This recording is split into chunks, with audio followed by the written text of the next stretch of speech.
OK, right. So the history of the speech. Why did it come about? What was the thinking behind initially doing it? It was, let's call it by its proper name. It's propaganda. That's what it's intended to be. And it goes back, you'll find this very, very difficult to believe, Patrick. It goes back to the days when the BBC was patriotic. And the Director General of the BBC, extraordinary Scot called John Reith, thought it would be a wonderful idea to use the new medium, not simply to address people in Britain, but throughout the great empire. And George V, remember, it means you don't have pre-records. He's got to interrupt his Christmas day. He's going to spoil his Christmas lunch. He's filled with nerves.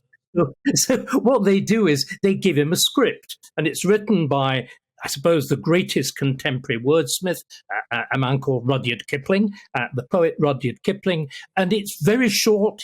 It's only a few lines long, but suddenly, for the first time, everybody hears what the king sounds like. And this is the age of the talkies.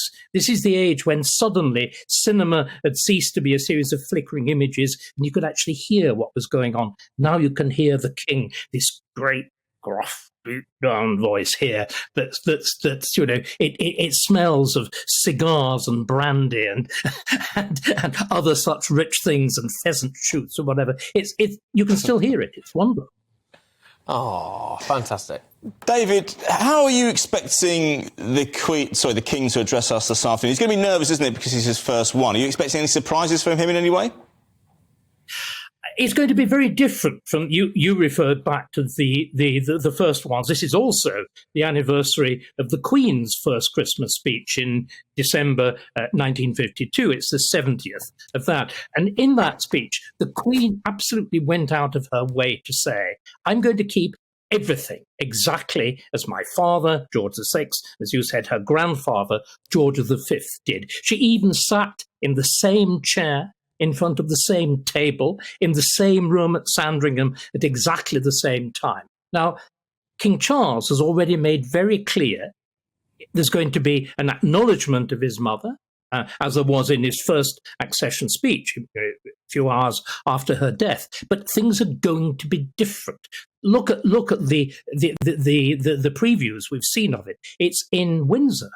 It's actually in St George's Chapel. It's on the site where, you remember that extraordinary moment of the funeral where the Queen's coffin descended into the vault. The King is more or less standing there, and there's even an ecological Christmas tree. So I think we're going to see nods backwards and glances forward. It's going to be very much a new king, and a new reign, and new thoughts. And I think it matters a lot because, as we all know, after a very, very good start to the reign, the last few months have not been easy.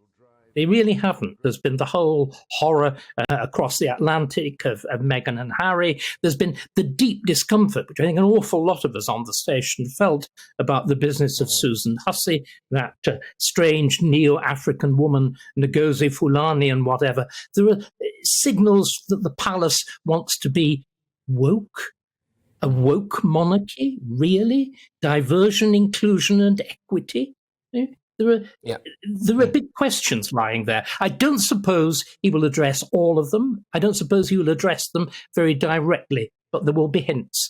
You were saying, I think, that you didn't have, Aidan, that you didn't have a tradition of watching it. This one, I think, will be worth watching. You could almost see it as a sports reporter and score it out of 10. Good stuff.